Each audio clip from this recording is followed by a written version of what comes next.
विदाई का वक्त आ गया। पगली से सब मिल रहे हैं, रो रहे हैं। उसकी मॉम गले लग के रो रही है। पगली ऐसे जैसे बहुत ही मैच्योर अपनी मॉम को बड़ों के जैसे उनकी चिन पे हाथ ऐसे रख के चुप करा रही है। अरे बस बस, 19 सालों की कब 30 साल वालों जैसा बिहेव करने लगी। उसकी चाची, उसकी बुआ सब रो रहे हैं और ये मैडम को जरा भी रोना नहीं आ रहा, क्योंकि अभी उसे एहसास ही नहीं हुआ था कि वो दूर हो चुकी है। जैसे सब लड़कियों ने बचपन में घर घर खेला होगा, तो वहां पे भी जैसा होता था ना कि एक दूल्हा है, एक दुल्हन है, उसकी शादी होती है, फिर बस वो कहानी वहीं मर्ज होके ख़त्म हो जाती है। हमारे बचपन में हम जब दूसरी गेम्स में बिजी हो जाते हैं तो कभी ध्यान हट जाता है घर घर से। पगली भी ऐसा ही कुछ समझ बैठी थी, उतना ही कैजुअली ले रही थी। उसे ये छोटी बात लग रही थी, या वाकई उसने कभी ऐसी फीलिंग ही नहीं महसूस की कि जो थोड़ा भी रोना नहीं आ रहा था उसे। उसकी मॉम खुश कि ये सब शुभ कार्य संपन्न हुआ बिना किसी विघ्न के। अब हमारी बेटी सदा खुश रहेगी, एक हैप्पी एंडिंग। मगर अभी तो सिलसिला शुरू हुआ था। शादी के बाद 2 फंक्शंस और थे, एक आफ्टर पार्टी और अगली रात को रिसेप्शन। तो सब दोबारा मिलेंगे ही, फिर ऐਵੇਂ ही सब क्यों रो रहे हैं। करना पड़ता है, सोसाइटी चीज ही ऐसी है। रोना भी एक रस्म है, नहीं करोगे तो लोग क्या सोचेंगे। अब डिपेंड करता है कि रोना सच में अंदर से आ रहा है या। डोली वाली कार में बैठते ही पगली के पति मिस्टर एक्स ने उससे कहा, मुझे अब किसी की कंप्लेन नहीं आनी चाहिए तेरे लिए। पगली को ऐसा लगा जैसे कोई टीचर बोलता है जैसे ही बच्चा पहले पहले दिन क्लास में एंटर करता है। उसने मजाक में ले ली ये बात और फिर वही जवाब, हाँ जी, हाँ जी, हाँ जी, हाँ जी। अब तो ये हाल हो चुका था कि मिस्टर एक्स ने जो भी उससे बोलना है उसका जवाब हाँ में ही होना चाहिए, नहीं हाँ जी में ही होना चाहिए। दोनों घर पहुंचते हैं, पगली का स्वागत होता है। वो पहली बार घर देखती है लड़के का, और घर में फिर पूजा। अब तो भगवान भी थक गए होंगे, पगली मन में ये बात बोलती है, कितनी बारी पूजा करेंगे ये लोग। अब वो चिढ़ने लगी थी। बॉडी को रेस्ट ना मिले तो क्या हाल हो जाता है। 48 kgs की पगली, 20 किलो का उसका लहंगा, गहने, चूड़ा। लगभग 36 घंटे में से 2-3 घंटे नींद मिली होगी उसे। इधर उधर देख रही है, वेट कर रही है कि कब सब खत्म हो और वो बस सो जाए।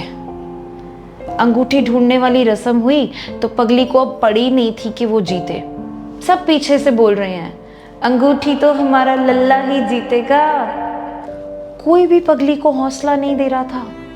वो आसपास देखती है, उसके घर वालों में से कोई भी नहीं है। अब लगा पहला झटका कि ये मैं क्या कर बैठी हूँ।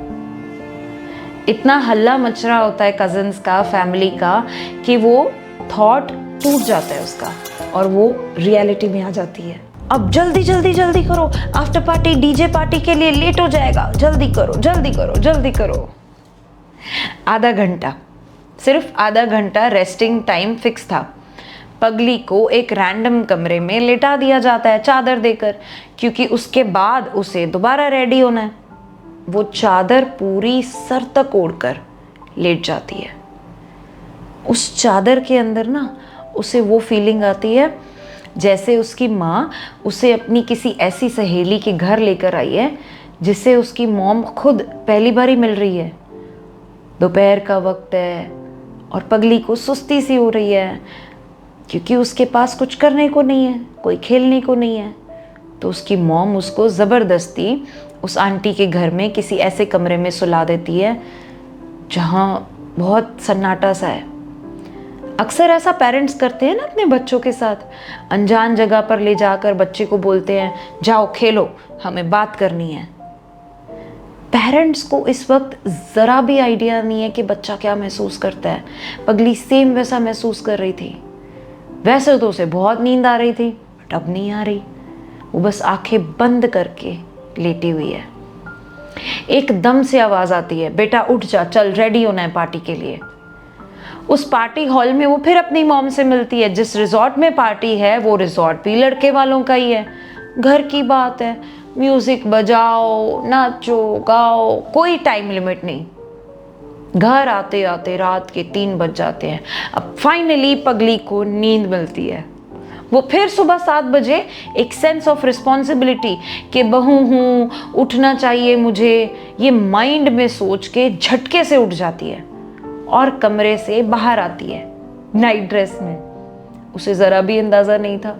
तो उसने जैसे ही दरवाज़ा खोला, कम से कम 30 लोग बाहर हॉल में बैठे हैं और सब उसे देख लेते हैं। वो एकदम से अंदर आकर फिर से सो जाती है। अभी उसका दहेज वाला सामान, बैग्स, कुछ भी सॉर्टेड आउट नहीं था। होगा भी कैसे? तो वो अपनी सास को बोलती है कि उसे एक टॉवल चाहिए। यकीन मानो, उन्होंने चुन के उसे सबसे गंदा, फेडेड, यूज्ड टॉवल दिया। चलो उसने सोचा कि सब गेस्ट्स भी आए हुए हैं, उन्हें भी देखना होगा, ध्यान नहीं गया होगा मम्मी जी का।